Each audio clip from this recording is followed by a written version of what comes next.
Merci à vous toutes, merci à vous tous. C'est évidemment pour moi une grande joie d'être avec vous et j'exprime ma reconnaissance à tous ceux qui ont rendu ce moment possible. C'est une grande joie parce que j'ai eu des anciens et des anciennes de votre lycée parmi mes étudiants à Sciences Po, hein, et c'était tout à fait intéressant comme expérience, surtout que certains d'entre eux étaient aussi dans les rangs de Sciences Po avec des gens très proches de moi par ailleurs. Il se trouve qu'à Mantes-la-Jolie, en 1981, donc vous voyez bien longtemps avant la naissance de la plupart d'entre vous, j'ai fait une exposition de photos au centre Georges Brassens, pas loin d'ici. Je revenais d'un été dans les camps palestiniens au Liban et un peu ailleurs au Moyen-Orient, et donc j'avais ramené des tirages en noir et blanc que j'avais exposés ici. Donc il y a à la fois ces souvenirs, cette relation avec des lycéens devenus étudiants de Sciences Po, et puis il y a évidemment les événements de ces derniers jours. Il se trouve que le livre que j'ai publié il y a peu, hein, Les Arabes, leur destin et le nôtre, et qui sera le cadre de cette présentation pendant environ 1 heure, pour qu'on ait 3/4 d'heure d'échange.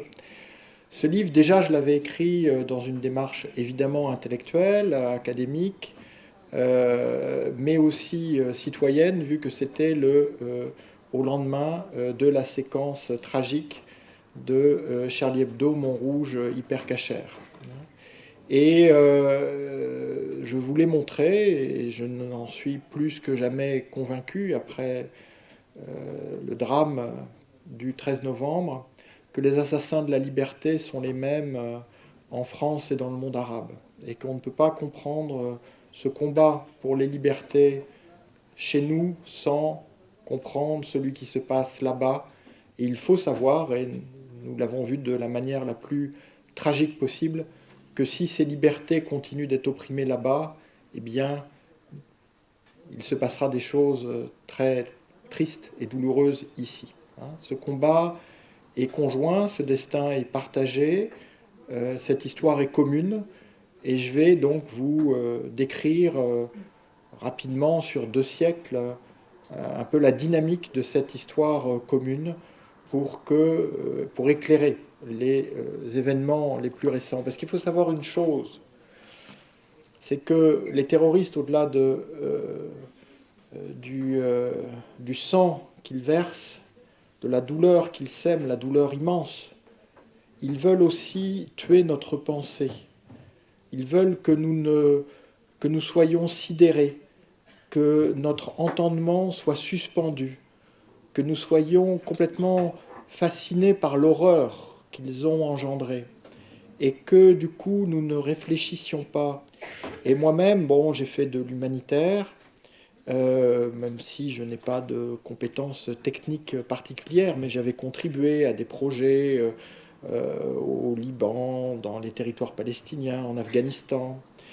Et j'essaye, tout en étant professeur des universités, de mettre cette compétence au profit de ceux qui peuvent en avoir besoin, parfois dans des milieux tout à fait peu accessibles. Un camp de réfugiés jordaniens cet été, une prison française il n'y a pas longtemps, et je vois et je sens que en mettant des mots sur la douleur, eh bien, on peut permettre non pas de l'apaiser, mais de la maîtriser. Et c'est déjà le début vers la Renaissance et vers la résistance.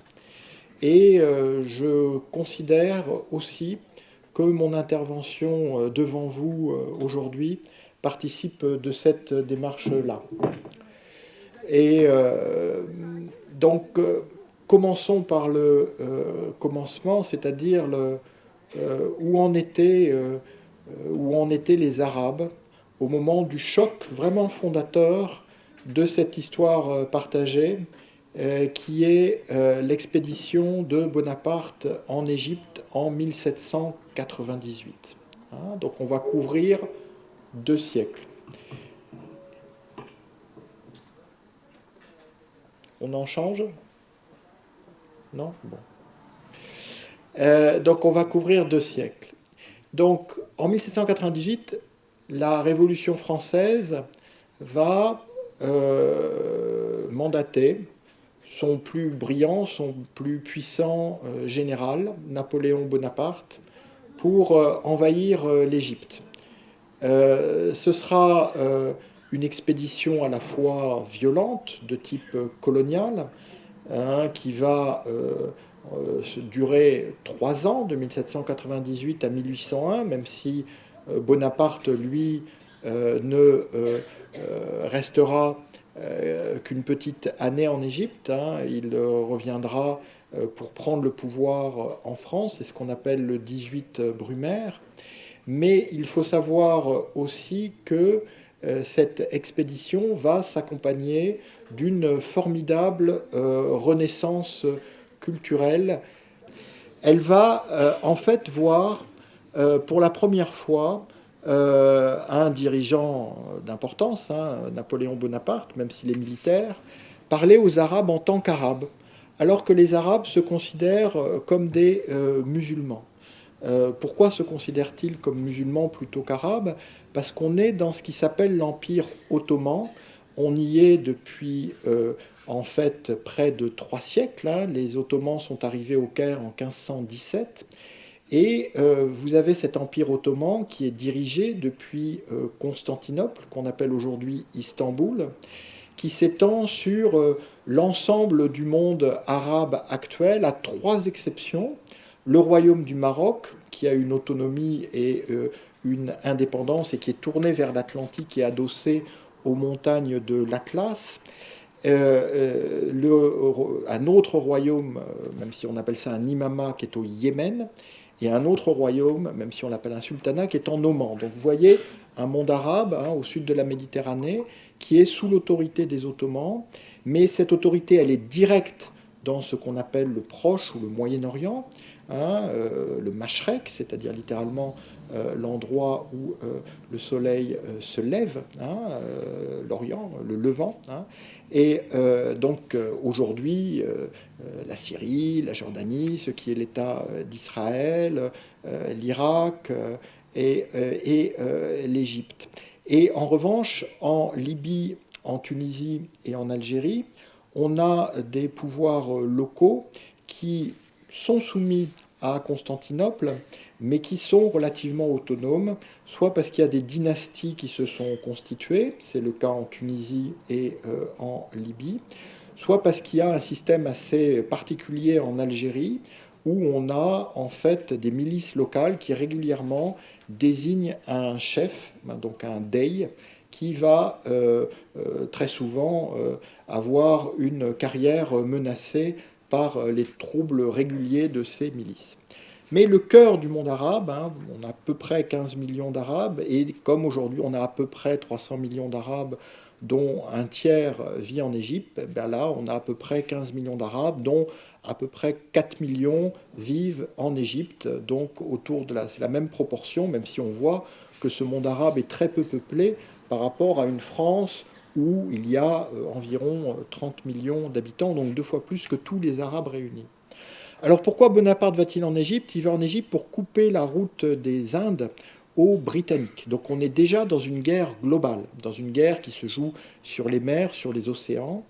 Mais donc on va avoir un choc qui sera ce choc de cette intervention militaire, du fait que les Ottomans sont vaincus en Égypte, et en même temps, Bonaparte va essayer d'aller vers la Palestine, il va prendre Gaza, et il va être défait au pied d'une ville qu'on appelle Acre en français, Saint-Jean d'Acre si on fait référence aux croisés, et qui en arabe s'appelle Akka, et en hébreu aujourd'hui Akko.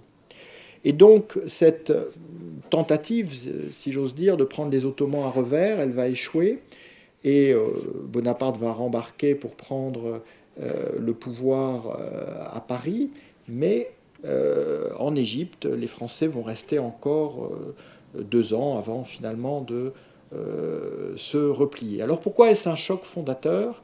D'abord parce qu'il y a cette idée que la Révolution française parle aux Arabes quand les Arabes se considèrent encore comme musulmans. Et en même temps, ils ont démontré que le pouvoir ottoman, au cœur du monde arabe qu'est l'Égypte, eh bien, il pouvait être renversé. Donc, cette expédition d'Égypte, elle va provoquer toute une série de réactions en chaîne qui fera que 4 ans après le départ des Français, eh bien, une dynastie locale, là aussi, va se mettre en place. C'est un souverain qu'on connaît sous le nom de Mohamed Ali, hein, ou Mehmet Ali si on prend la graphie turque, et qui va régner près de 50 ans, 43 ans en fait, et essayer de faire de l'Égypte un État moderne avec toute une politique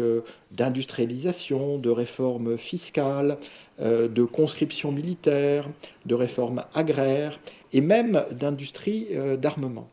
Donc c'est le début de ce qu'on appelle la Nahda.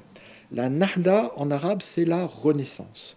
Donc tous ceux qui disent ah il faudrait que l'islam connaisse ses lumières, que les Arabes vivent leur Renaissance, eh ben qui prennent un livre d'histoire, ça s'est passé au XIXe siècle.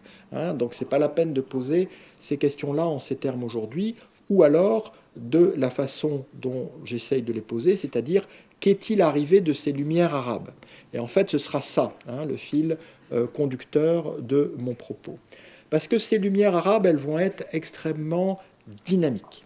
Et on va voir, par exemple, l'Égypte qui envoie une délégation de boursiers à Paris. Paris, c'est littéralement la ville lumière. Une délégation qui arrive en 1826. Et pour quand même que ces boursiers ne soient pas trop tentés, parce qu'il peut être découvert dans les rues de Paris, on leur met un cheikh de la grande université d'Al-Azhar, qui est toujours la principale université islamique d'Égypte. Il s'appelle Rafa Tahtaoui, T-A-H-T-A-O-U-I ou W-I.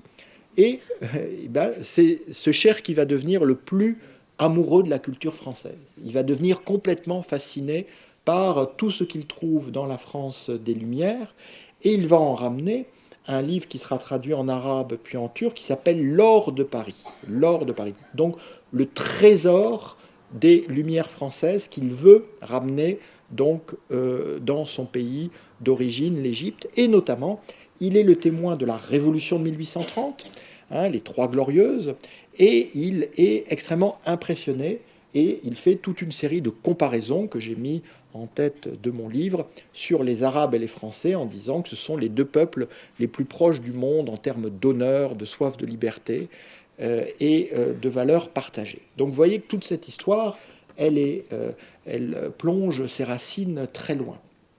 On a donc en Égypte un pôle des Lumières, un pôle de Nahda qui est lié à l'État, hein, au rapport à l'État. On a en Tunisie, où il y a cette dynastie locale, qu'on appelle les Husseinites, parce que le fondateur, c'était Hussein ibn Ali. Eh bien, cette dynastie locale, là, elle va mettre l'accent sur la constitution. Donc il faut savoir que la Tunisie va abolir l'esclavage 2 ans avant la France, que la Tunisie va très tôt avoir des textes fondateurs, et notamment une constitution en 1861 qui sera la première constitution du monde musulman, hein, où on a de fait une séparation du politique et du religieux.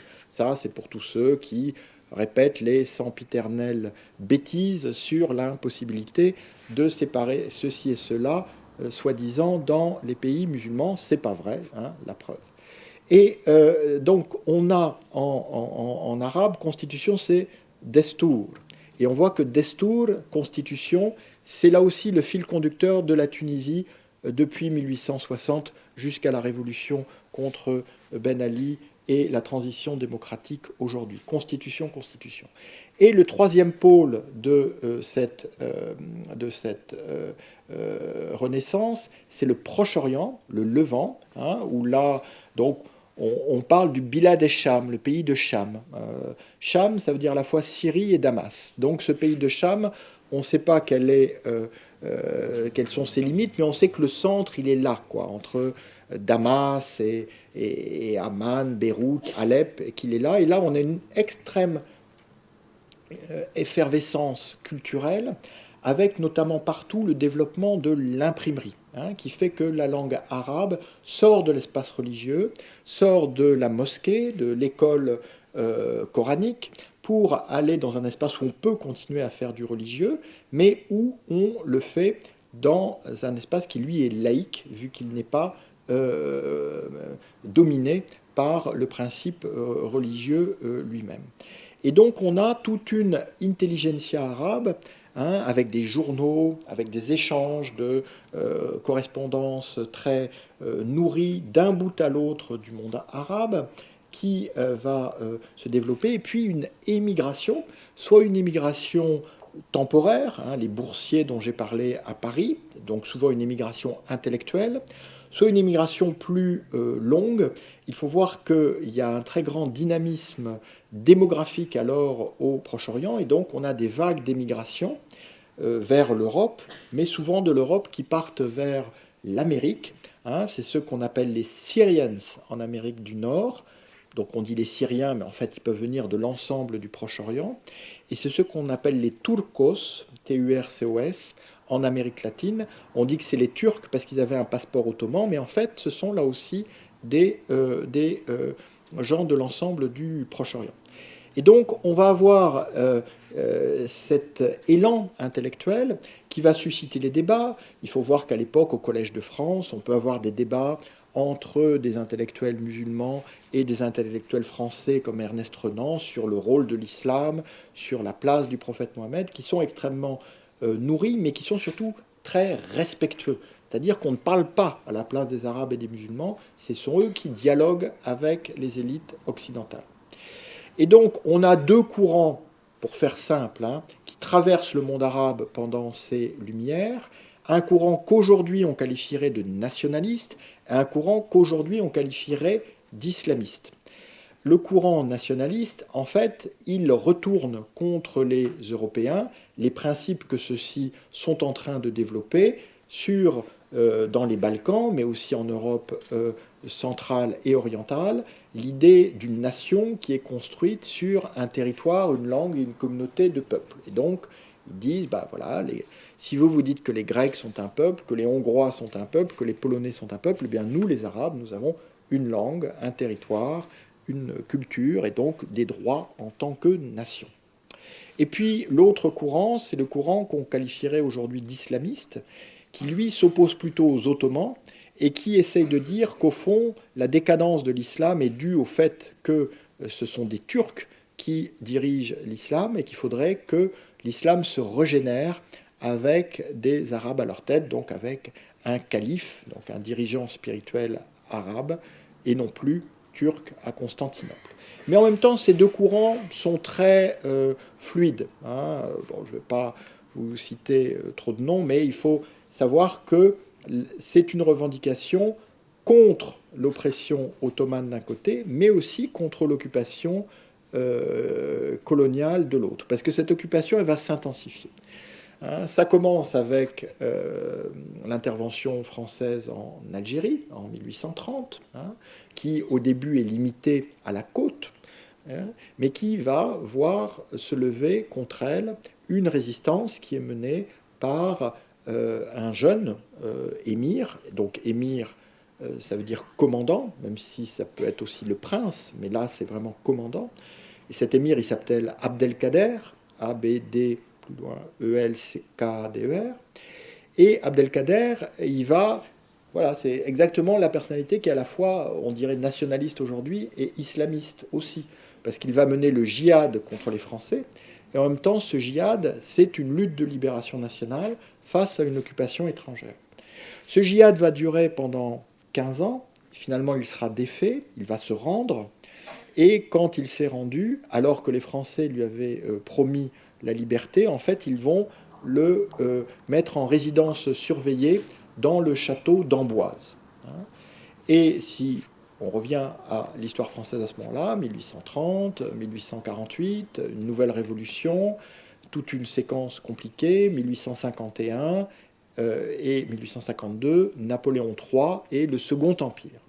Alors Napoléon III est Alors, on a vu Bonaparte qui n'était pas encore Napoléon Ier en Égypte. Là, on va voir Napoléon III, qui a un profond respect pour Abdelkader, qui va le libérer de sa résidence surveillée. Abdelkader va s'installer d'abord en Turquie, hein, et finalement à Damas. Parce qu'il faut voir que sur la fin de sa vie, il a développé toute une mystique. Ce sont d'ailleurs des textes extraordinaires, hein, si vous pouvez les lire. Et donc, il se trouve qu'à Damas est enterré une grande figure spirituelle de l'islam qui s'appelle Ibn Arabi, IBN plus loin ARABI, et donc Abdelkader littéralement médite, hein, à l'ombre, à côté de la tombe d'Ibn Arabi. Quand Napoléon III va proposer un royaume arabe. Alors l'idée aurait été que Abdelkader devienne ce roi arabe et que Français et Arabes soient alliés entre l'Empire et le royaume. Donc vous voyez qu'on est quand même dans des rapports qui aujourd'hui feraient grincer quelques dents, hein. Mais il va se heurter, Napoléon III, aux colons français en Algérie, hein, qui fait que les colons français vont se réjouir du renversement de Napoléon III en 1870 avec la guerre donc contre la Prusse et l'établissement de la Troisième République. Donc le paradoxe, c'est que l'Empire était plus, si j'ose dire, pro-arabe, ou en tout cas islamophile, que ne l'est la République, hein, d'où ce qui explique peut-être une partie des incompréhensions jusqu'à aujourd'hui. Parce que cette Troisième République, elle va, dès 1871, écraser un soulèvement en Algérie et ouvrir une période de colonisation, de peuplement massive en Algérie. C'est-à-dire qu'avant, il y avait une colonisation, mais avec laquelle, si j'ose dire, les populations locales pouvaient encore vivre, tandis que là, elles sont refoulées, marginalisées, dans un statut inférieur.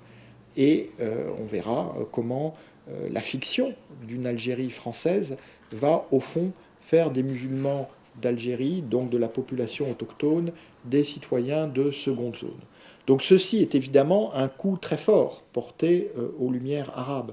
De même quand, en 1881, la France impose son protectorat à la Tunisie, quand l'année suivante, l'Égypte est occupée par les Britanniques.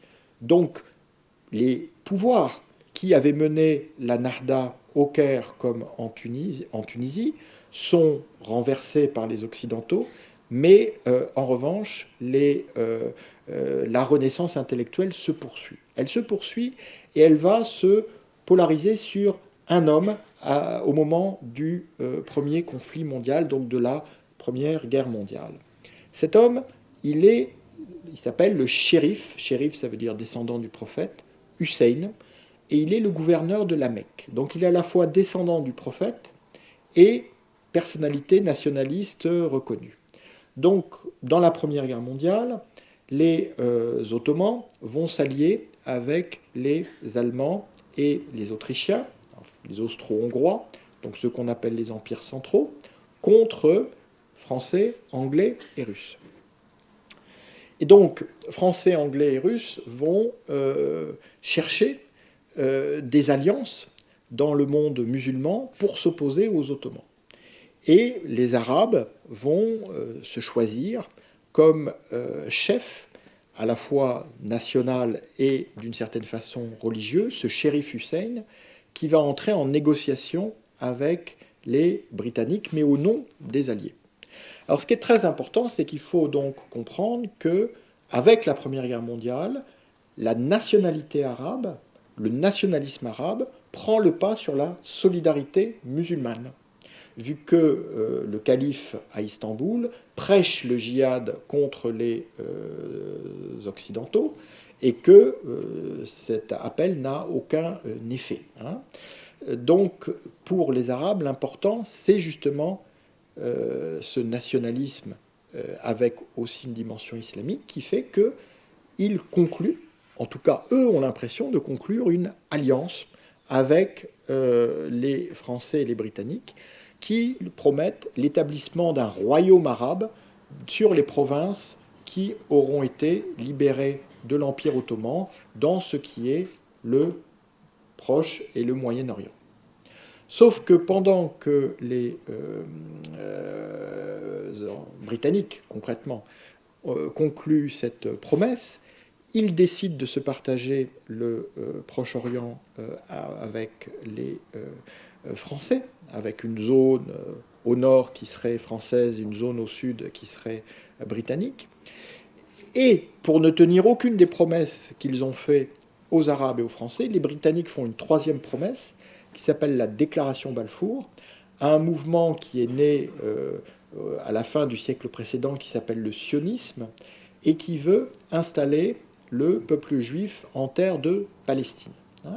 Et donc on a une déclaration en 1917 qui est rendue publique selon laquelle le gouvernement britannique envisage avec faveur l'établissement d'un foyer national juif en Palestine.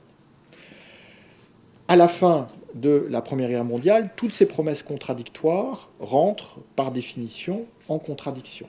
Et on peut dire qu'une grande partie des conflits aujourd'hui au Proche et au Moyen-Orient découle de la contradiction entre ces trois promesses faites en 1915-1917. En effet, les Arabes, eux, se sont battus loyalement. Ils ont contribué à la défaite des Turcs. Ils sont rentrés à Damas en 1918, à la fin de 1918. Et donc, ils installent un royaume arabe avec le fils de Hussein à sa tête. Mais les traités de paix qui vont suivre la Première Guerre mondiale, au lieu de voir consacrer les droits des Arabes, vont imposer ce qu'on appelle des mandats, comme si les Arabes n'étaient pas assez mûrs pour être indépendants. Et donc ces mandats vont être remis à la France pour ce qui est du nord du Proche-Orient, ce sera donc la Syrie et le Liban, et à la Grande-Bretagne pour ce qui est du sud. Il y aura donc la Palestine, l'Irak, et au milieu, on créera un État qui s'appelle la Transjordanie. Et cette défaite donc du shérif Hussein va donc être très lourde au Proche et au Moyen-Orient, vu que dans le mandat sur la Palestine, on va incorporer la déclaration Balfour, c'est-à-dire que l'installation sioniste va être légalisée par la puissance mandataire. Mais le shérif Hussein, qui était toujours à la Mecque, eh bien, va être renversé à la Mecque, va devoir fuir par une puissance montante qui est celle de la famille Saoud. Alors les Saouds, je ne vous en ai pas parlé, parce qu'ils se situent hors Narda. Ils ont développé une idéologie, qui est une idéologie de combat contre d'autres musulmans, qu'on pourrait appeler aujourd'hui le salafisme, qu'on appelle de toute façon le wahhabisme, W-A-2-H-A-B-I-S-M-E, du nom de son fondateur, Ibn Abdel Wahhab. Et donc, les Saouds, peu à peu, ils vont faire 3 tentatives pour créer un État sur la base de l'alliance entre cette famille, les Saouds, et ce prêcheur, Abdel Wahhab, et ses descendants. Donc, c'est littéralement ce qu'on appellerait pour l'Église occidentale l'alliance du sabre et du goupillon. Sauf que là, c'est un goupillon islamique qui est wahhabite. Donc, extrême intolérance, vu que ce sont des gens qui ne font la guerre que contre d'autres musulmans. Et donc, en 1925, ils vont faire mouvement, ils vont s'emparer de la Mecque et de Médine. Donc, il faut bien comprendre que les Européens, en trahissant les promesses qu'ils ont faites aux Arabes après la Première Guerre mondiale, non seulement ont traité les Arabes comme des êtres soumis ou des peuples à soumettre, et non pas comme des alliés sur un pied d'égalité, ce qui, vous en conviendrez, aurait quand même beaucoup changé l'histoire jusqu'à aujourd'hui, mais en plus, ils ont donné un coup qui aurait pu être fatal à la Narda aux Lumières arabes. Donc ce n'est pas une question d'arabe ou une question d'islam, c'est vraiment une question de politique internationale. Et ils ont permis à la version, à l'époque, la plus obscurantiste de l'islam, de s'installer à la Mecque et à Médine, c'est-à-dire au cœur du monde musulman, dans les 2 villes saintes. Donc c'est tout à fait terrible. Et pourtant, la Narda continue. Malgré tout, elle a été affaiblie, mais on la voit. On la voit dans des partis nationalistes qui essayent de mettre en avant le principe du droit à l'autodétermination. Hein. Et on voit toute une effervescence qui continue dans la Syrie, dans le Liban. On voit dans la Syrie, par exemple, un drapeau avec 3 étoiles. Alors les 3 étoiles, c'est Alep, Damas, et puis la 3e étoile, c'est la ville où on se trouve. Ça peut être Raqqa, ça peut être Deir ez-Zor. Et on l'oppose aux Français. On oppose la nation arabe et on oppose en même temps certains principes religieux aux occupants, qu'ils soient français ou britanniques. Et donc peu à peu, hein, à la suite de différents mouvements, soit civils, ça a été le cas en Égypte en 1919-1922, soit plus armés, hein, eh bien, les puissances coloniales vont être contraintes progressivement d'accorder l'indépendance. Mais donc l'indépendance, elle ne se fera pas dans la concorde, elle ne se fera pas dans la négociation, elle se fera dans la lutte, dans le sang. Et chacun sait qu'un mouvement qui s'organise en résistance armée est très rarement lui-même démocratique. Parce que la lutte armée, ça implique une chaîne de commandement, la liquidation des dissidences et une organisation pyramidale. Hein. Donc, peu de chances que ce soit démocratique. De même qu'on va avoir un certain nombre de partis qui émergent pendant ces années 20 et 30, qui sont fascinés par les partis autoritaires à la même époque en Europe, que ces partis soient communistes d'un côté ou autoritaires de type fasciste de l'autre. En fait, la structure, vous savez, elle est la même. Hein. On a un secrétaire général, on a un bureau politique, on a un comité central. Et donc vous allez avoir la même structure pour des organisations qui paraissent effectivement tout à fait opposées comme les fascistes ou les communistes. Et ben, vous aurez la même chose dans le monde arabe. Vous aurez les frères musulmans qui vont s'organiser ainsi. Alors on ne dit pas secrétaire général, on dit guide suprême, mais c'est la même organisation. Hein.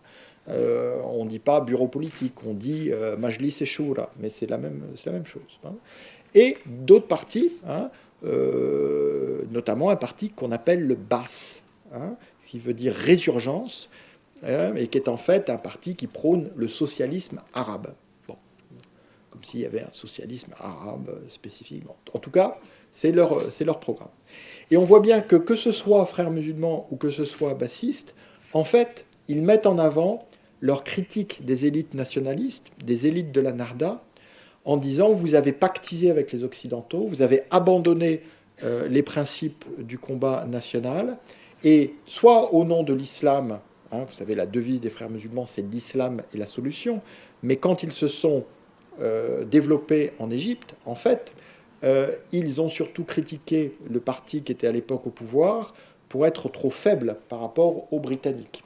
Même chose pour les bassistes, ils parlent de socialisme arabe, mais avant tout, en Syrie, en Irak et ailleurs, ils critiquent les élites nationalistes. Donc, on va avoir des indépendances qui vont se dérouler sur 50 ans. 1922, c'est l'indépendance de l'Égypte. Et la dernière vague d'indépendance, c'est en 1971, les États du Golfe, Oman, Qatar, Bahreïn et les Émirats arabes unis. Donc, 50 ans d'indépendance. Généralement, dans la douleur, l'indépendance la plus douloureuse ayant été celle de l'Algérie, hein, vu qu'il y a une guerre de libération qui va durer pendant 8 ans, de 1954 à 1962.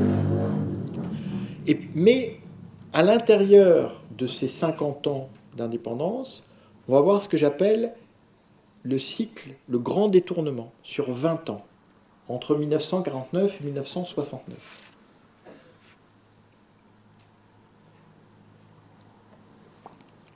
Alors pourquoi ce grand détournement ? L'effet immédiat, c'est la création de l'État d'Israël, hein, qui va émerger en 1948 avec la fin du mandat britannique sur la Palestine. Donc les Nations Unies prônent 2 États, un État juif, un État arabe. Les Arabes refusent parce qu'ils dénient la légitimité au projet sioniste. Et donc il y a une guerre que l'État d'Israël qui vient d'être fondé remporte. Et le peuple palestinien doit largement fuir sa terre, qui disparaît littéralement, vu qu'on a sur la Palestine historique, on a 77% qui deviennent l'État d'Israël, 22% qui sont annexés à la Transjordanie qui devient la Jordanie, et puis un tout petit bout sous administration égyptienne qui est la bande de Gaza. Et donc, on a cette catastrophe, c'est comme ça qu'on l'appelle en arabe, Nakba, N-A-K-B-A, qui va provoquer des ondes de choc dans tout le monde arabe. Alors d'abord, il faut savoir que les Palestiniens ont évidemment perdu leur terre, mais ils vont être niés par les différents régimes arabes qui ne veulent pas qu'émerge un mouvement palestinien autonome. Pourquoi ? Parce qu'ils ont très peur des retombées de ce combat palestinien sur leur propre politique intérieure. Et on voit de 1949 à 1969 une série de coups d'État qui font que les indépendances vont être détournées au profit de cliques militaires. Le premier de ces coups d'État, c'est en 1949 en Syrie, donc c'est très clair. C'est un chef d'état-major qui a perdu la guerre contre Israël, mais qui en revanche, si j'ose dire, va gagner la guerre contre son propre peuple, en faisant un coup d'État. Bon, aujourd'hui, on s'est malheureusement habitué à voir des dictateurs un peu partout dans le monde arabe. Jusqu'en 1949, ce n'était pas le cas. On avait soit des souverains, soit des présidents, premiers ministres, des régimes qui n'étaient pas parfaits, mais qui étaient plutôt divers, pluralistes, avec des élections plus ou moins libres, avec une presse plus ou moins libre. En tout cas, rien de ce qui va disparaître, de ce qui va apparaître avec ce grand détournement, 49 en Syrie, 1952 en Égypte, et donc toute une série de coups d'État qui feront que vont se mettre en place des régimes militaires, dictatoriaux, despotiques, qui, au nom de la lutte contre Israël, vont en fait mener la lutte contre leur propre population. Donc en traitant leurs compatriotes comme une armée d'occupation, avec le développement de services de renseignement. En arabe, on appelle ça les mukhabarat, M-O-U-K-H-A-B-A-R-A-T-E-S, qui auront une capacité d'intervention jour et nuit dans tous les secteurs de la vie publique et privée. Donc peu à peu se mettent en place ces régimes. Le premier coup d'État, 49 Syrie, et le dernier coup d'État, c'est 69 Libye, c'est Kadhafi. Alors là aussi, c'est une caricature, vu que c'est le roi Idriss qui a conquis l'indépendance. Donc, pas du tout des militaires comme Kadhafi, et que Kadhafi, lui, a choisi la carrière militaire pour faire un coup d'État. Il ne l'a pas choisi pour autre chose, pour prendre le pouvoir. Ce qu'il fait, donc, quelques années après être devenu officier. Ces régimes sont tellement absorbés par leur querelle intérieure, leur lutte de pouvoir, leur répression, qu'ils sont incapables d'avoir un rapport de force digne de ce nom avec Israël, d'où des défaites répétées, la plus importante étant en 1967 ce qu'on appelle la guerre des 6 jours, vu que en 6 jours de juin 1967, Israël parvient à s'emparer du Sinaï égyptien, de la bande de Gaza, de la Cisjordanie et de Jérusalem-Est, ainsi que du Golan syrien. Mais les régimes, au fond, sont plus préoccupés, je le répète, par leur lutte de pouvoir, où on voit, au fond, un processus de sélection darwinien qui fait que celui qui émerge à la fin est en fait le plus brutal, le plus cynique, le plus sanguinaire, parce qu'il est capable d'éliminer tous ceux qui se seront mis en travers de son chemin. C'est ainsi qu'au bout d'une séquence très compliquée de coups d'État, de contre-coups d'État, de trahison, de contre-trahison, on voit Hafez al-Assad, donc le père de Bachar, prendre le pouvoir en 1970 en Syrie. Donc on a ce grand détournement. On a ce grand détournement qui fera que on peut croire que la Narda a disparu. qu'elle s'est enlisée dans cette série de coups d'État de répression. Et en plus, on a eu une radicalisation de l'islamisme, avec une opposition maintenant entre nationalisme et islamisme qui n'existait pas pendant la Narda, parce qu'autour de l'Arabie saoudite, se sont constituées des institutions de type universitaire, mais aussi de prosélytisme religieux, avec des frères musulmans qui ont été réprimés en Égypte et en Syrie, qui se sont réfugiés en Arabie, et qui tiennent un discours de plus en plus agressif, de plus en plus sectaire, qui font que le nationalisme et l'islamisme, qui étaient jusqu'à présent liés dans la Renaissance arabe, apparaissent comme des camps opposés. C'est aggravé par ce qu'on appelle la guerre froide arabe, où Nasser en Égypte, le roi Faisal en Arabie, l'un et l'autre s'appuient sur l'Union soviétique pour l'Égypte, les États-Unis pour l'Arabie, et donc font s'opposer le nationalisme et l'islamisme, notamment dans une guerre par procuration sur le territoire du Yémen. Alors, on a cet islamisme de plus en plus agressif, ce nationalisme de plus en plus oppresseur, et en même temps ces humiliations face à Israël, ce qui fait que pendant de longues années, tous les Arabes, ayant un peu abandonné le combat pour leur propre liberté dans un cadre national, vont s'investir dans la cause palestinienne, et donc dans un mouvement dirigé par Yasser Arafat, ARAFAT, qui est l'Organisation de libération de la Palestine, l'OLP. Alors, il y aura une histoire assez tragique en Jordanie, avec un conflit qu'on appelle le Septembre Noir, qui est perdu par les Palestiniens, qui vont donc s'installer au Liban, où là on aura aussi un cycle de conflits, de guerre civile, avec une invasion israélienne qui obligera les Palestiniens à évacuer le Liban et à installer leur quartier général en Tunisie. Mais un soulèvement des pacifiques des territoires palestiniens, donc Cisjordanie et Gaza, en 1987, ce qu'on appelle l'intifada, INTIFADA, va ramener la question palestinienne au centre, va permettre aux Palestiniens de se dégager de la tutelle des différents pays arabes qui voulaient les contrôler, et les Palestiniens, une fois libérés de cette contrainte, vont pouvoir rentrer dans un processus de paix avec les Israéliens qui, eux, ont compris qu'après des années, des décennies à nier le fait palestinien, le nationalisme palestinien, c'était avec l'OLP et personne d'autre que, donc, en 1993, on a ce processus de paix. Le monde arabe, je vous l'ai dit, a été clivé par les nationalismes et les islamismes, a été obsédé, traversé, angoissé par cette question palestinienne, mais à partir des années 90, de plus en plus, et encore plus dans les années 2000, depuis le début de ce siècle, c'est la problématique du terrorisme qui va dominer. Alors pourquoi ?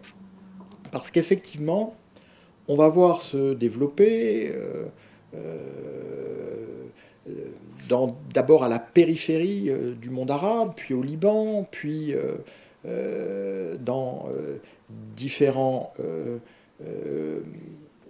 subversions intérieures, des formes d'action spécifiques, attentats suicides, culte du martyr, vidéos de propagande à la gloire de ces martyrs, qui vont faire du terrorisme un élément de plus en plus obsessionnel dans la réalité des Arabes, mais surtout dans le discours des régimes arabes et du reste du monde sur le monde arabe.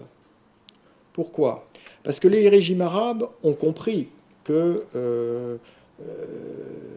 fallait beaucoup mieux traiter toute forme d'opposition comme du terrorisme que d'essayer de négocier un pouvoir si on voulait le conserver de manière absolue. Et ces régimes arabes vont vendre au reste du monde le fait qu'ils seraient les remparts contre le terrorisme pour justifier le soutien que ce monde devrait continuer de leur accorder.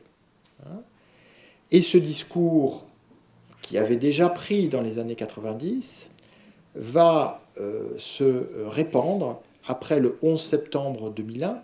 Donc le 11 septembre 2001, ce sont des attentats coordonnés par détournement d'avions à Washington et à New York, donc les deux tours du World Trade Center et le Pentagone, et c'est à peu près 3000 morts. Et donc les États-Unis vont réagir en lançant ce qu'ils appellent la guerre globale contre la terreur. C'est toujours très délicat de se lancer en guerre contre un concept, parce que on ne sait pas comment on peut gagner une guerre contre un concept. Ils ne font pas la guerre contre Al-Qaïda, qui est pourtant responsable de ces attentats. Ils font la guerre contre la terreur. Donc du coup, tous les régimes arabes, qu'ils soient d'ailleurs des monarchies ou les républiques, disent « Ah ben c'est très bien, parce que nous, on a plein de terroristes chez nous, ce sont nos opposants. » Donc à la fois, ils vont s'enrôler dans cette guerre globale contre la terreur, parce qu'ils en profitent en termes de ressources de la part des États-Unis, en termes d'indulgence qui leur sont accordées pour les crimes commis contre leur propre peuple. Et puis, ils vont donner des facilités, ouvrir des centres de torture plus ou moins secrets, gérer des prisonniers qui sont trop chauds, si j'ose dire, pour les États-Unis. Donc, à la faveur de cette guerre globale contre la terreur, l'oppression des Arabes est encore accentuée. Et elle est encore plus accentuée quand, en 2003, on a l'invasion américaine de l'Irak, qui est un désastre, non pas parce qu'elle renverse Saddam Hussein, qui était un dictateur abominable, mais parce qu'au lieu de laisser les Irakiens décider pour eux-mêmes, les Américains vont occuper le pays et vont installer un système milicien et communautaire entre trois groupes, qui sont effectivement les trois groupes majoritaires, les sunnites, les chiites et les kurdes. Sauf qu'en Irak, il y a beaucoup d'autres groupes qui, du coup, ne sont pas représentés, par exemple les chrétiens. Et puis que, après tout, un sunnite a peut-être envie de dire qu'il est beaucoup d'autres choses et pas seulement sunnite. Or là, on ramène chacun à son identité purement confessionnelle ou, dans le cas des Kurdes, ethnique. Donc, les régimes arabes vont jouer sur les deux tableaux. Aux États-Unis, ils vont dire vous voyez, notre opposition, ce sont des terroristes. Et à leur peuple, ils vont dire vous voyez, si jamais nous sommes renversés, ce sera aussi horrible que ce qui se passe en Irak. Et en Irak, dès 2004, vous avez des décapitations enregistrées sur vidéo, du terrorisme médiatique, donc ça ne date pas de maintenant. Donc ce qui est aujourd'hui Daesh, le bien mal nommé État islamique, plonge ses racines immédiatement dans l'invasion américaine de l'Irak en 2003-2004. Et les Américains, ne pouvant accepter que des Irakiens ne les accueillent pas en libérateurs, eh bien, ils vont attribuer la plupart des attaques contre les Américains à ce groupe, qui à l'époque s'appelle, c'est la branche irakienne d'Al-Qaïda, aujourd'hui c'est Daesh, et donc ils vont contribuer à amplifier la figure médiatique du chef de ce groupe, qui s'appelle à l'époque Zarqawi, et maintenant, vous savez sans doute qu'il s'agit de Baghdadi, Abu Bakr al-Baghdadi. Donc, les djihadistes, donc c'est cette nouvelle forme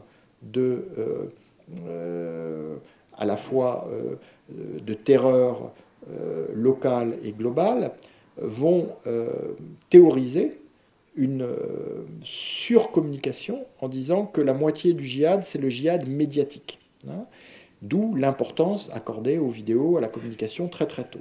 Je le répète, je parle de 2004.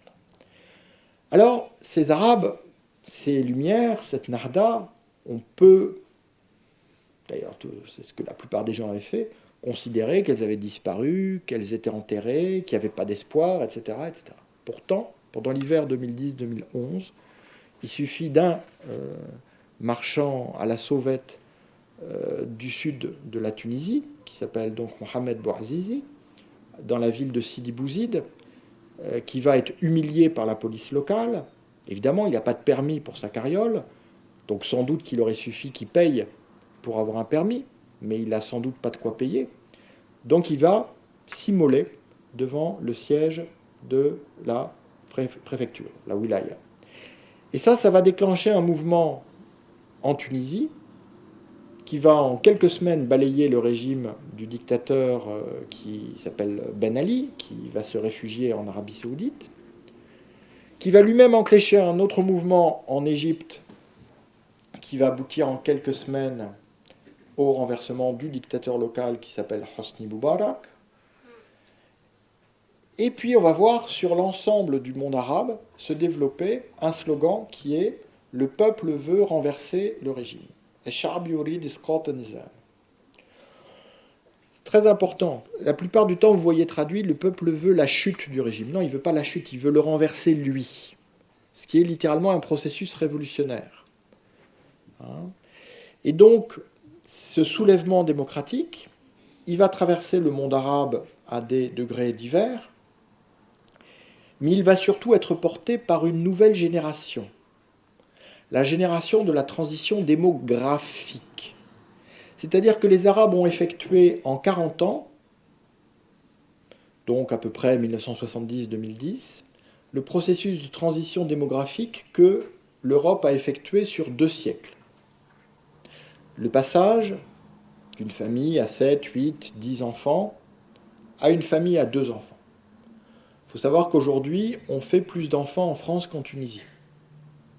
Donc on est dans des modèles familiaux qui sont complètement différents, où l'autorité parentale est complètement différente, où le père de famille qui avait comme répondant au niveau politique le père de la nation, qui parlait à son peuple comme à une bande de mômes un peu espiègles, qu'il grondait. Il faut voir, il y a un moment dans la révolution égyptienne, juste avant la chute de Moubarak, fait un discours qui est retransmis sur un écran géant sur la place centrale du Caire qui est occupée par les manifestants, qui s'appelle la place Tahrir, la place de la libération. Et il leur parle comme à ses enfants, qu'il aurait, en gros, bon, vous avez fait des bêtises, mais je vous pardonne. Ce qui prouve que ces dirigeants sont incapables de comprendre la nouvelle situation, et son discours est accueilli par une envolée de chaussures contre l'écran. Et ces chaussures, donc rejet symbolique, seront suivies le lendemain de la chute effective du dictateur. Donc, les pères de la nation sont en banqueroute et leurs héritiers sont compromis. En effet, on voit que Assad avait légué son pouvoir à son fils en 2000, donc Hafez Bachar el-Assad. Et on voit que Moubarak avait prévu ça pour son fils. Même chose pour Kadhafi, même chose pour le dictateur du Yémen, Ali Abdallah Saleh. Alors ça, c'est enterré par ce soulèvement démocratique. Et on voit bien que le soulèvement démocratique, on retrouve l'épaule de la Narda. On voit que en Tunisie, le fil de la transition démocratique, c'est la Constitution. En Tunisie, on vote peu pendant les 3 ans qui suivent la chute de Ben Ali. On vote pour une constituante, et cette constituante, finalement, après différentes crises, va adopter une constitution qui fonde la Deuxième République, et ce, par consensus, c'est le principe de la Narda, entre nationalistes et islamistes. Ce qui ne veut pas dire que les nationalistes sont devenus islamistes et réciproquement, mais simplement que la Constitution devient le pacte refondateur de la société par accord entre les nationalistes et les islamistes. En revanche, en Égypte, on voit que la question est toujours la question de l'État, et que cette question de l'État va entraîner une série de crises au sommet, avec l'élection en juin 2012, d'un président des frères musulmans, mais avec seulement 25% des voix au second tour et une majorité très faible, 25% des voix au premier tour et une majorité très faible au second. Mais ce président des Frères musulmans, au lieu de gouverner dans l'intérêt du pays, va essayer de mettre en place un système de partis, ce qui va favoriser le coup d'État particulièrement sanglant de celui qui est aujourd'hui au pouvoir, qui était général Abdel Fattah Sisi, puis maréchal, et aujourd'hui il est président. Et donc on retrouve, il y a une vraie contre-révolution en Égypte, vu qu'il y avait 15 000 prisonniers politiques du temps de Moubarak, aujourd'hui il y en a 40 000, qu'on a une violence qui va atteindre des niveaux inconnus depuis l'expédition de Bonaparte en Égypte, et ce qui du coup va favoriser les djihadistes contre les autres formes d'opposition. Et puis en Syrie, on a aussi un soulèvement démocratique qui est pacifique pendant très longtemps, mais que Bachar el-Assad va réprimer sans merci, tout en libérant des centaines de détenus djihadistes qui vont peu à peu permettre à Daesh de s'implanter en Syrie. Alors où en sommes-nous aujourd'hui ? Aujourd'hui, on voit que l'espoir, né en 2011, a été écrasé partout, sauf en Tunisie. Il a été écrasé par une contre-révolution féroce qui a alimenté les djihadistes et qui parfois a collaboré avec eux. Donc c'est dans mon bouquin ce que j'appelle dictateur, djihadiste, même combat. Et on voit qu'il y a une obsession d'hostilité à l'encontre de deux pays, parce que ces deux pays semblent symboles des Lumières. La France pour l'Europe et la Tunisie dans le monde arabe. Et donc, très souvent, les actions terroristes sont menées en parallèle, que ce soit en France comme en Tunisie. On l'avait vu déjà pour Charlie Hebdo, Montrouge, l'hypercachère, où j'avais très tôt souligné la responsabilité d'un djihadiste franco-tunisien qui, quelques semaines plus tard, va être l'inspirateur de l'attentat du musée du Bardo à Tunis. Alors, tout ça s'aggrave et s'accélère. On a cru, trop longtemps, que ces histoires d'Arabes, pour parler familièrement, resteraient chez les Arabes. Comme si un pays comme la Syrie, qui est un des berceaux de l'humanité, on y a inventé l'écriture, on y a parmi les sites les plus extraordinaires du monde, comme Palmyre, entre autres, comme si un pays pouvait sombrer dans un tel enfer. La moitié de la population syrienne a été expulsée par la force de ses foyers, que ce soit en Syrie même ou dans l'exil. On a au moins 250 000 morts. Moi, je suis convaincu, tristement convaincu, que ça doit être beaucoup plus, parce que quand j'étais là-bas et que je voyais les morts tous les jours, c'était beaucoup plus que ce qu'on rapportait dans la presse. Donc, et on va trouver des fosses communes, on va trouver des charniers, Donc on est face à une horreur dont on a cru qu'elle pouvait rester là-bas. Et malheureusement, ça ne peut pas être le cas dans le monde où nous sommes. D'autant que les djihadistes ont profité de la complicité, de l'aveuglement des dictateurs, de la complicité, de l'aveuglement des puissances extérieures, et que d'abord en Irak puis en Syrie, ils ont implanté ce que j'appelle un djihadistan, c'est-à-dire un territoire voué sur place au totalitarisme de type djihadiste, mais voué surtout à la projection terroriste. C'est ça qui est venu nous frapper dans les rues de Paris et de Saint-Denis le vendredi dernier. C'est cela. Et c'est venu nous frapper, non pas pour ce que nous faisons, mais pour ce que nous sommes.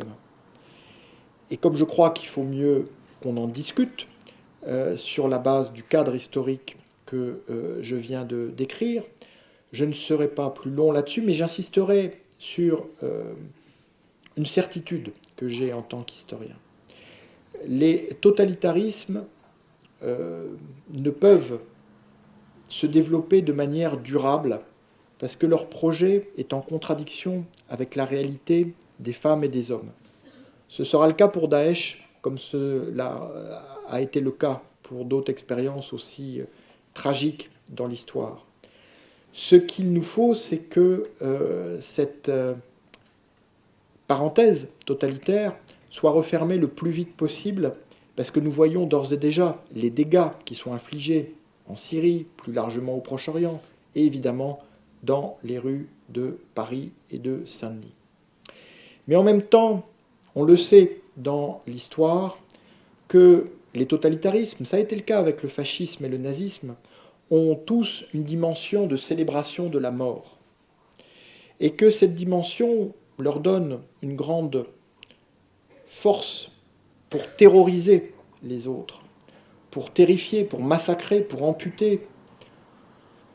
Mais que la vie, elle vaincra toujours.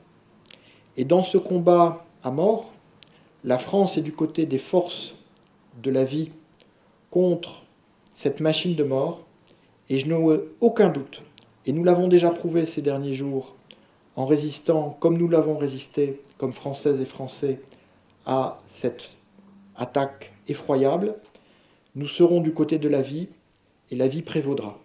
Merci à vous toutes, merci à vous tous.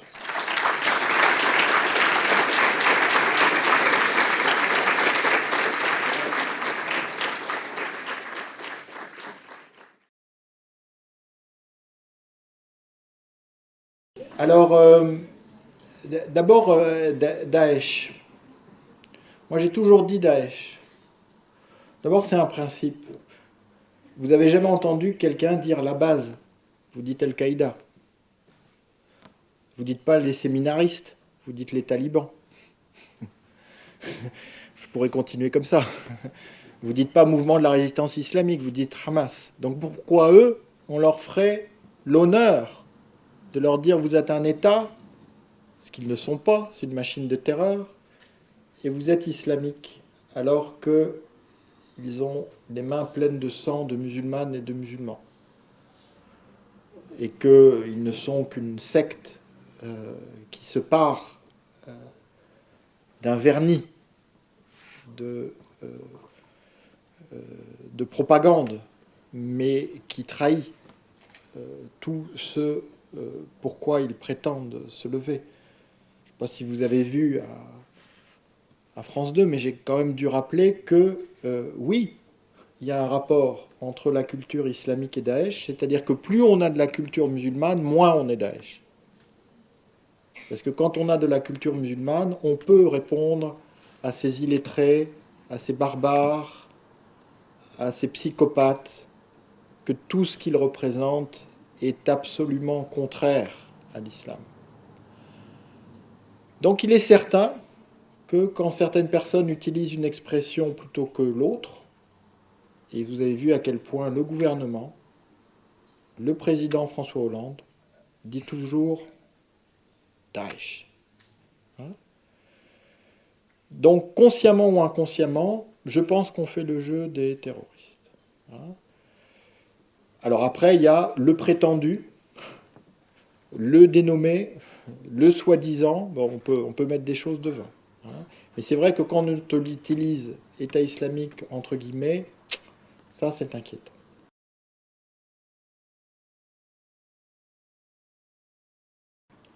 Alors la question de la riposte, vous savez, l'historien il travaille sur les faits et les faits reposent sur la chronologie.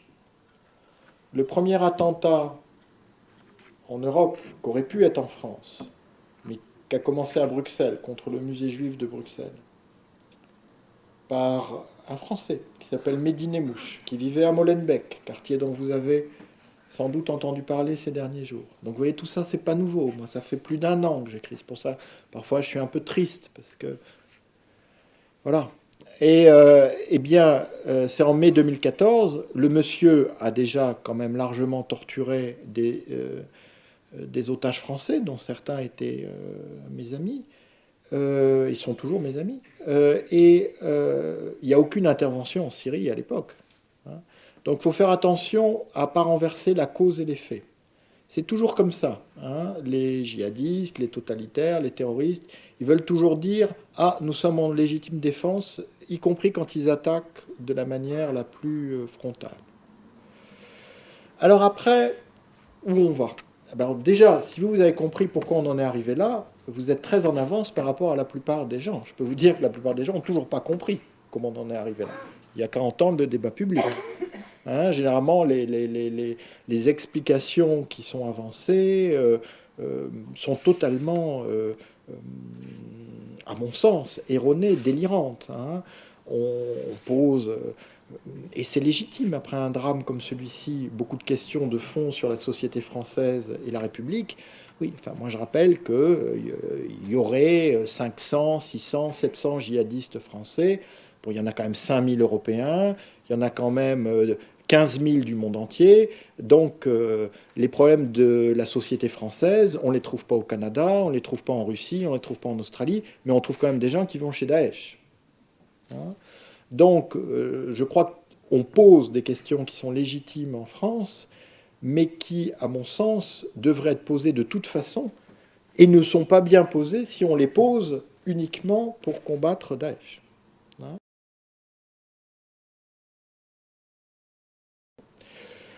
Donc, la résistance, pour répondre à votre question, elle doit être multiforme.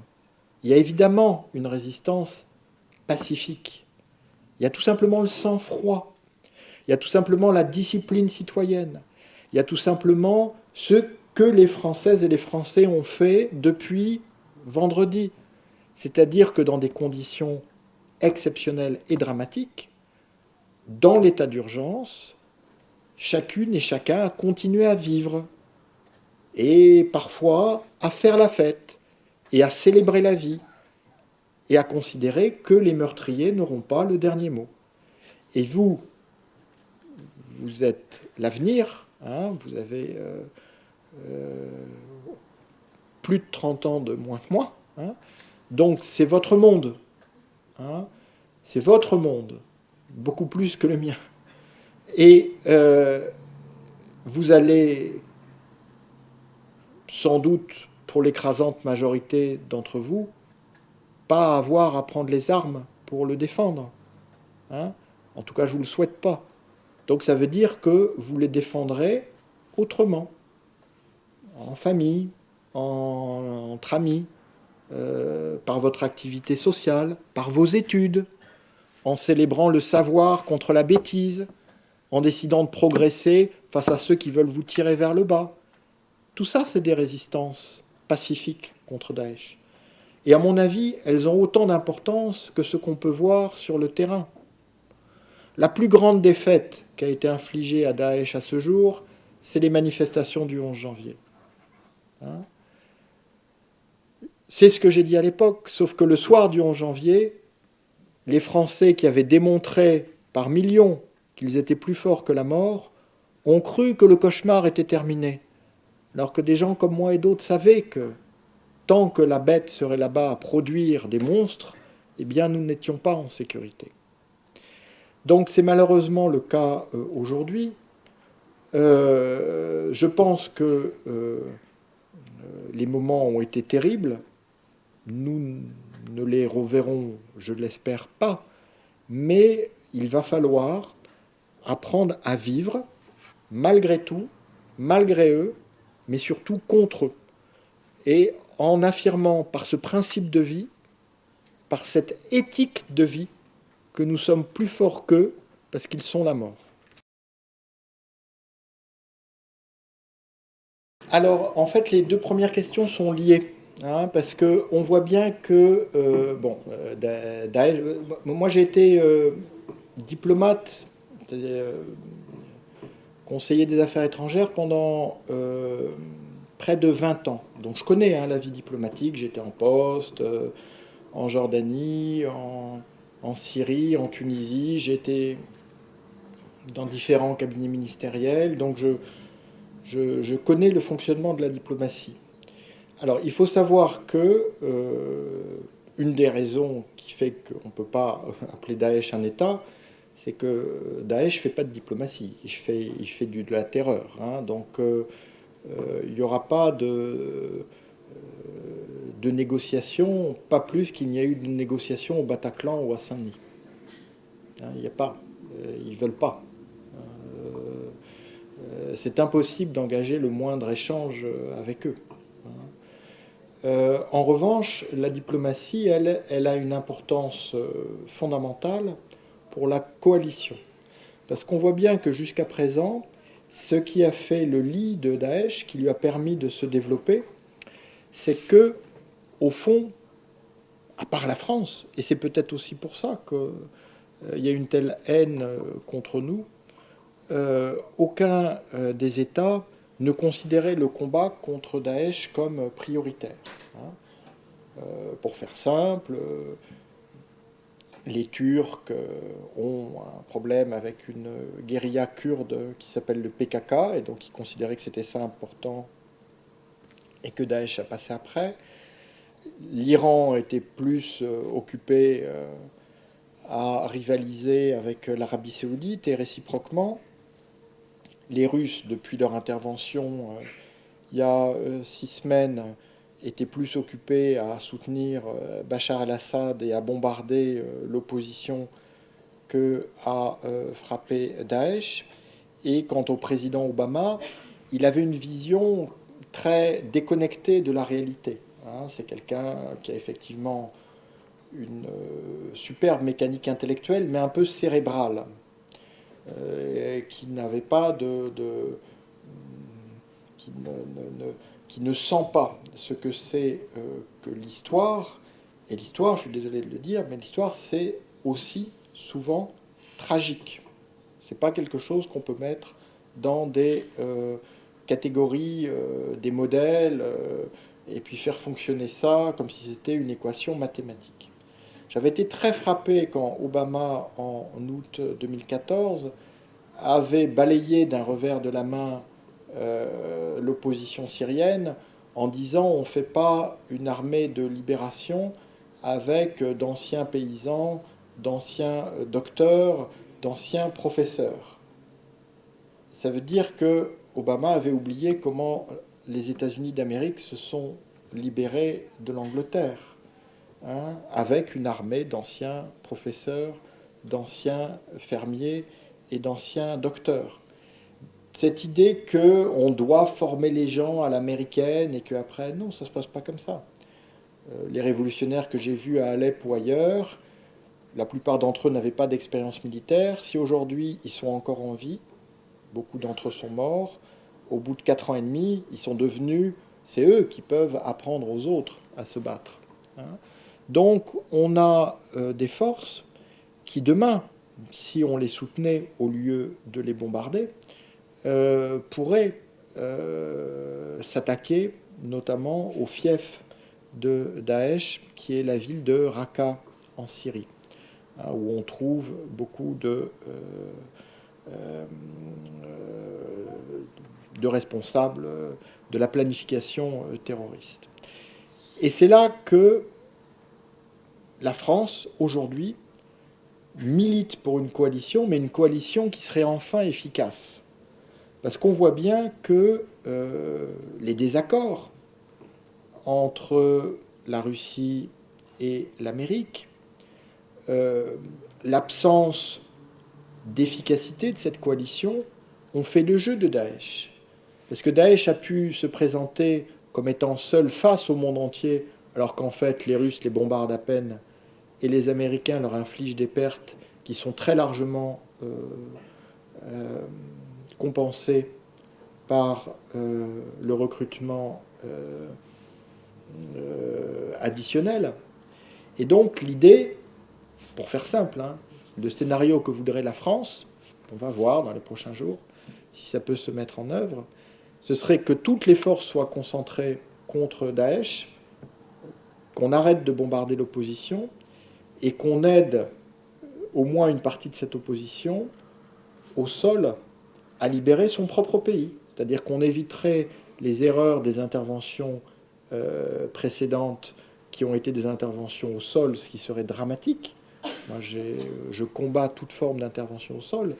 Mais disons qu'entre la folie de l'intervention à la George W. Bush en Irak en 2003 et la folie de la non-intervention d'Obama en 2013-2015, il y a une voie moyenne qu'on peut suivre, où on peut aider des gens qui, comme nous, veulent mettre Daesh hors d'état de nuire. Mais une fois qu'on a dit tout ça, le plus simple sera de vaincre militairement Daesh. Et je ne dis pas que ça va être simple, mais ce sera le plus simple. Parce que si, après Daesh, on n'a pas une autorité légitime qui occupe les territoires où il était installé, alors à ce moment-là, on n'aura fait que repousser le problème de quelques années. Et on peut espérer que la tragédie du 13 novembre n'aura pas été vécue en vain, mais que justement, elle va marquer une prise de conscience pour éviter ce type d'errement tellement douloureux. C'est aussi la démonstration, de la manière la plus horrible, de la communauté de destin et d'avenir. Les peuples arabes ont le droit imprescriptible à la libération. On ne peut pas les abandonner indéfiniment aux monstres que sont les dictateurs et les djihadistes. Sinon, le prix n'en sera pas payé que là-bas.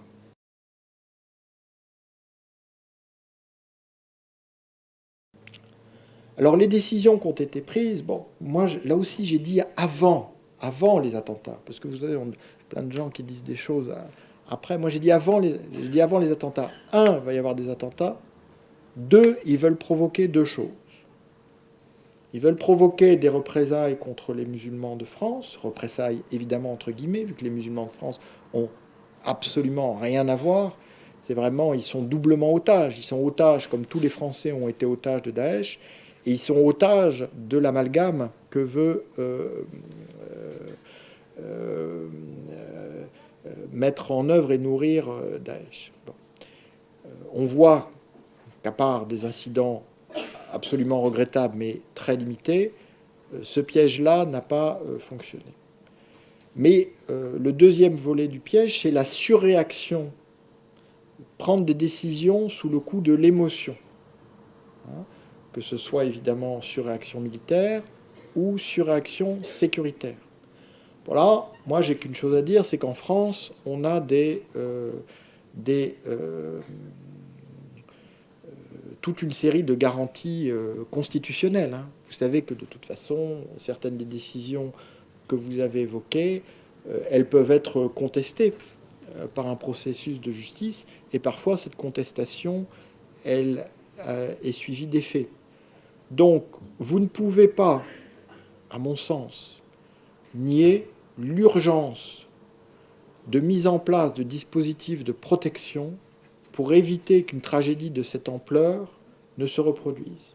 En même temps, nous sommes conscients, la représentation nationale l'a prouvé au Congrès lundi dernier, qu'il y a des principes en France qui sont principes droits de l'homme, principes constitutionnels, qui sont absolument intouchables, et que ce serait évidemment faire le jeu des terroristes que de même laisser croire qu'on pourrait revenir sur ces garanties de liberté publique.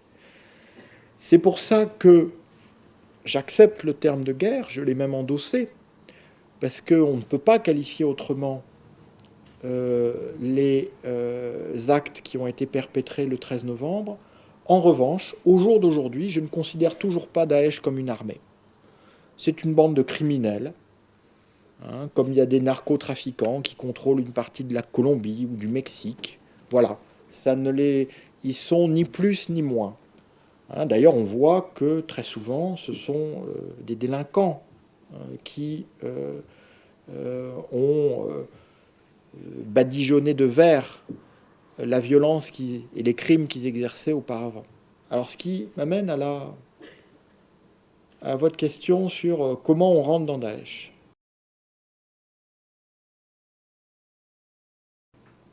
Alors, je vais vous raconter 2 anecdotes.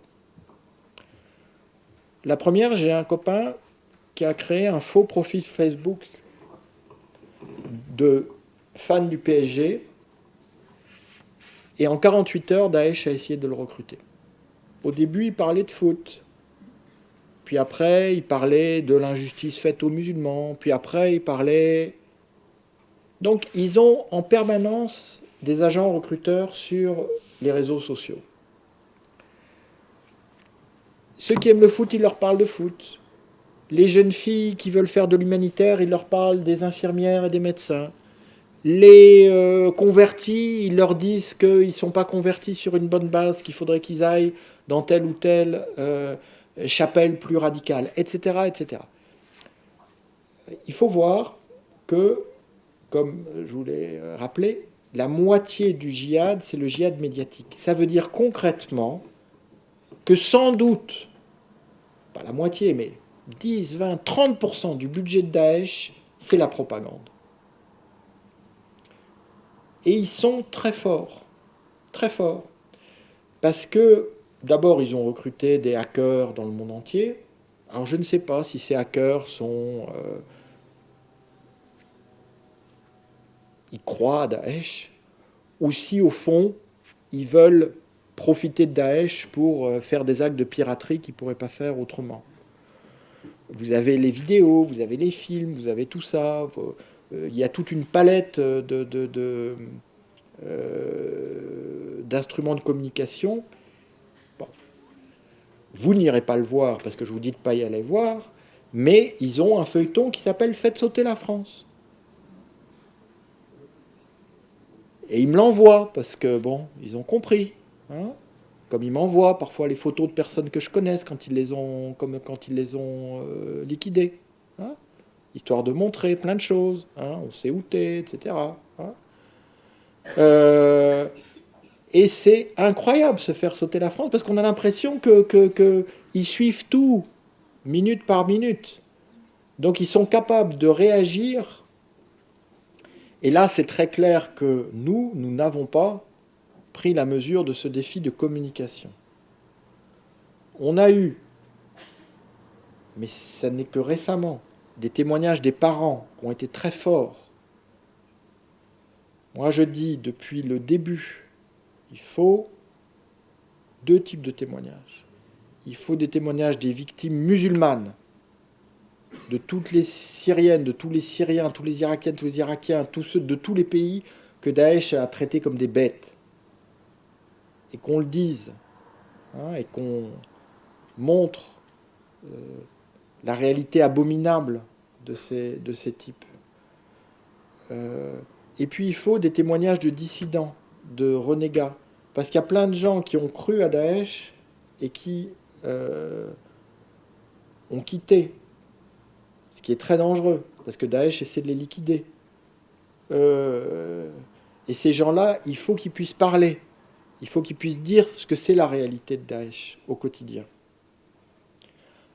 La deuxième anecdote, moi j'étais à Alep en juillet 2013.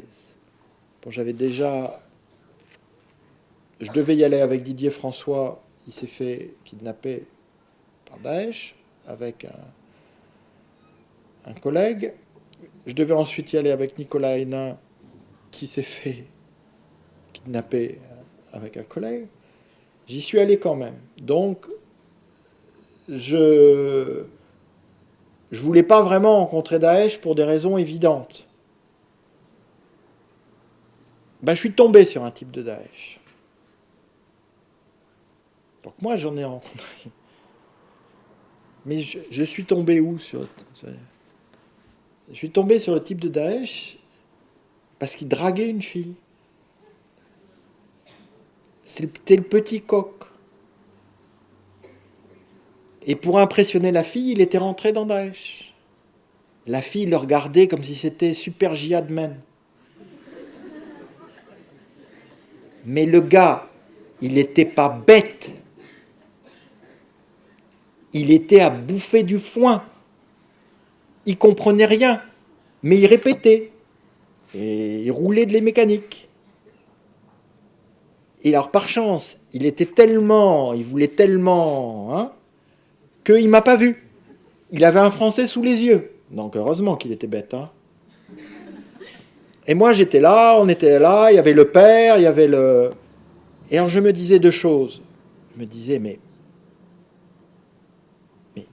il n'a pas compris que si ses copains prennent le pouvoir, il a 50 coups de fouet pour ce qu'il est en train de faire.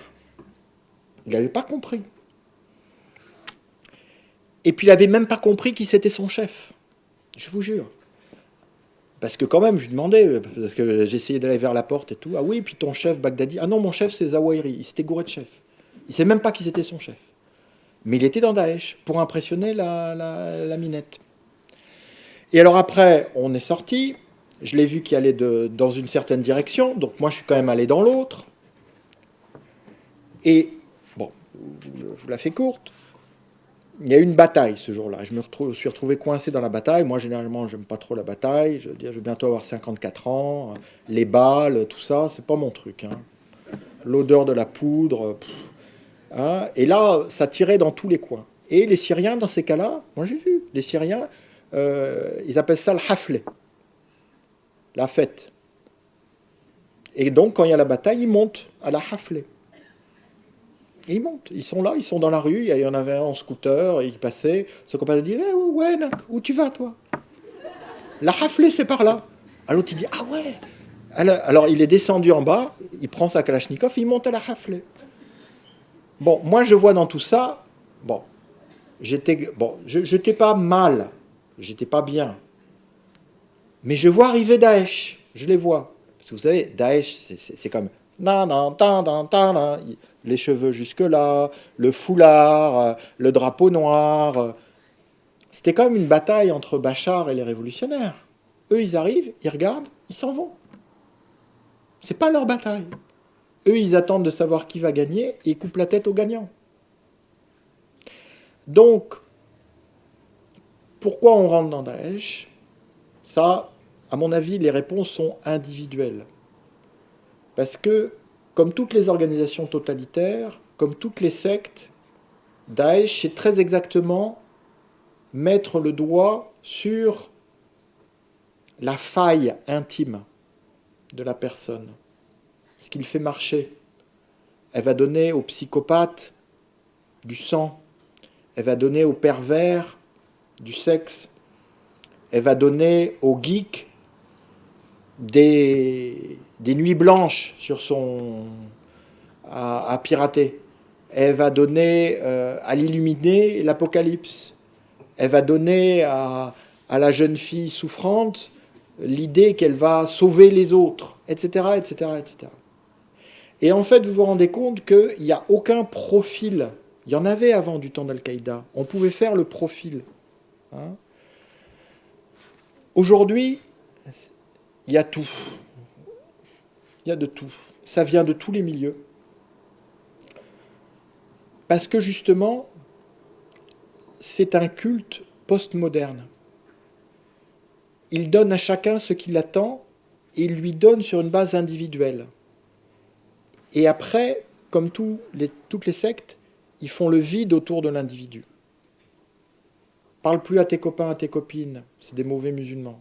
Parle plus à ta famille, c'est des koufars. Parle plus au club de foot, parce que... Non. Fais ton exil intérieur, ta hijra, et après viens chez nous. Donc peu à peu, et ça peut aller, en fait, c'est pas peu à peu, ça va très vite. Parce que on retranche l'individu dans un monde parallèle, où on lui dit tout ce que le reste du monde te dit est mensonge. La seule vérité vient de l'organisation. Et comme tu es dans l'organisation, tu vaux plus que les autres. Donc après, ça peut vouloir dire tu peux tuer, tu peux violer, etc. etc. Hein? Et donc, on met en place ces systèmes pour attirer jusqu'en Syrie. Et une fois qu'on est en Syrie, déjà, on se fait tabasser, parfois plus, si vous voyez ce que je veux dire en termes sexuels. Et donc, on est brisé, et l'organisation vous rachète. Donc la personne n'est plus, d'ailleurs elle change de nom. Elle change de nom.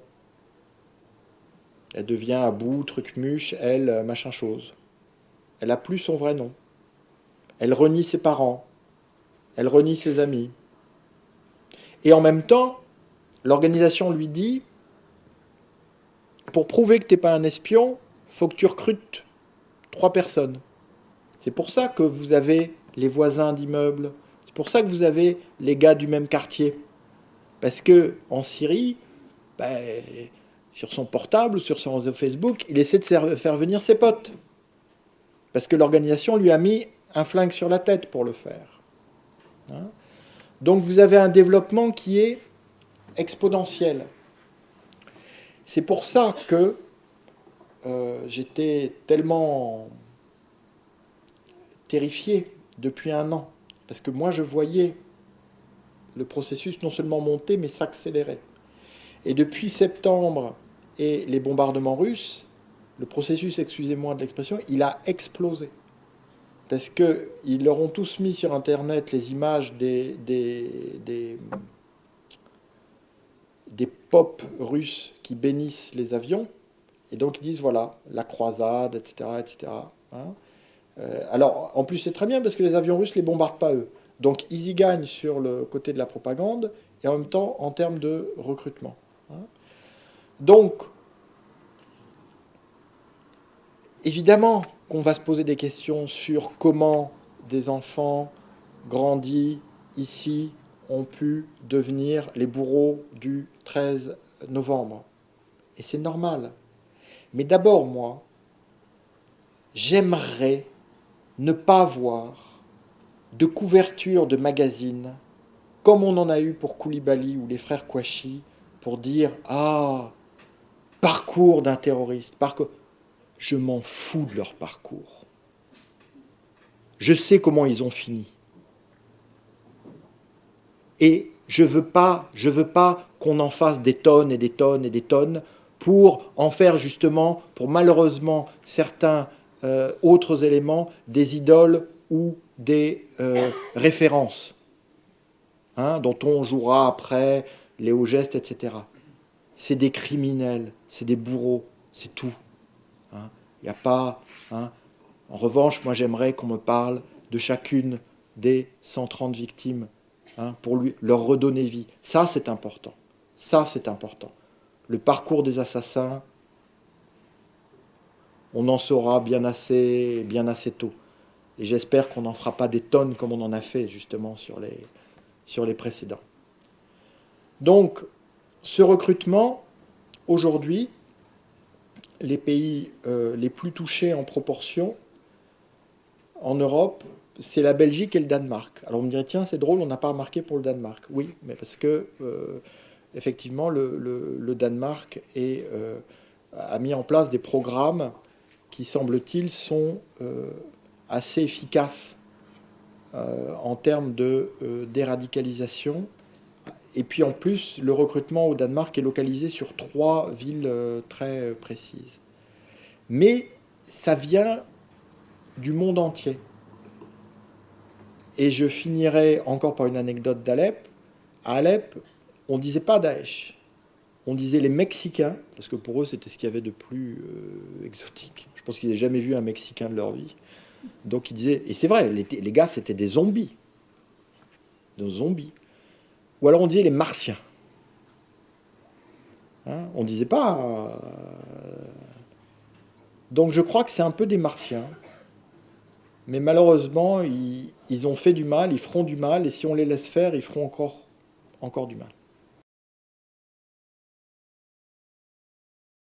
Non, j'ai dit les Arabes voulaient un royaume arabe. Le monde arabe, il est là, il est connu. Hein. Le monde arabe aujourd'hui, c'est une vingtaine d'États. Il peut y avoir une majorité d'Arabes et ou de Berbères. Bon, je ne vais pas rentrer dans ces considérations-là. Non, le nationalisme arabe et l'islamisme arabe des Lumières se construisait contre les Occidentaux et contre les Turcs. Ces Lumières, aujourd'hui, elles sont toujours portées.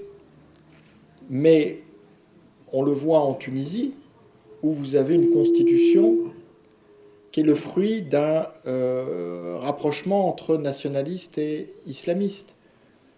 Daesh se nourrit de sa propre expansion. Alors évidemment, comme j'ai dit, hein, un fan du PSG lui dira c'est super le PSG avant d'essayer de le recruter. Donc il dira peut-être à un nationaliste arabe, nous on est en train d'incarner ça. C'est vrai que vous avez beaucoup d'anciens de Saddam Hussein. Donc des gens qui disaient vive le socialisme arabe et qui maintenant disent vive le djihad. Alors la question que vous avez posée sur le terrorisme, j'insiste bien, hein. Je parle de Daesh, qui est une organisation terroriste. Mais le terrorisme, il y en a eu, il y en aura. Hein, la question, c'est cette organisation qui nous a de fait déclaré la guerre. Ben, cette guerre, il ne faut pas qu'elle puisse infliger d'autres pertes aux Françaises et aux Français. Donc évidemment qu'il faut ménager les civils syriens. Jusqu'à présent, et c'est tout à son honneur, la France a mené des frappes qui, de l'avis des associations sur place, n'ont pas touché de civils. Mais les bombardements seuls ne peuvent rien résoudre. Ils doivent s'accompagner d'une action au sol qui elle-même doit s'inscrire dans le cadre d'une solution politique pour la Syrie. On voit bien que c'est parce qu'on a laissé la Syrie sombrer en détournant le regard, voire en alimentant la crise, qu'on est arrivé à cette descente aux enfers. Donc, évidemment qu'il faut retrouver la voie de cette paix. Mais les bourreaux, et c'est la ligne finale de mon livre, ils s'en vont jamais tout seuls. Il faut les dégager. Et vous ne les dégagez pas par les mots. Les mots ont une importance. Mais on ne demande pas poliment à M. Assad de prendre la porte. On ne demande pas poliment à Bagdadi d'arrêter de tuer, parce qu'ils sont eux-mêmes des machines à tuer. Donc il faut se donner les moyens de les empêcher de nuire. Mais pour finir sur une note d'espoir et d'avenir, ce que vous voyez dans le monde arabe, ce sont les convulsions terribles d'un ancien monde qui, à mon sens, est condamné. Mais c'est parce qu'on a laissé trop longtemps, du fait des ressources pétrolières, du fait de la lutte contre le terrorisme, du fait des complaisances internationales, etc., etc.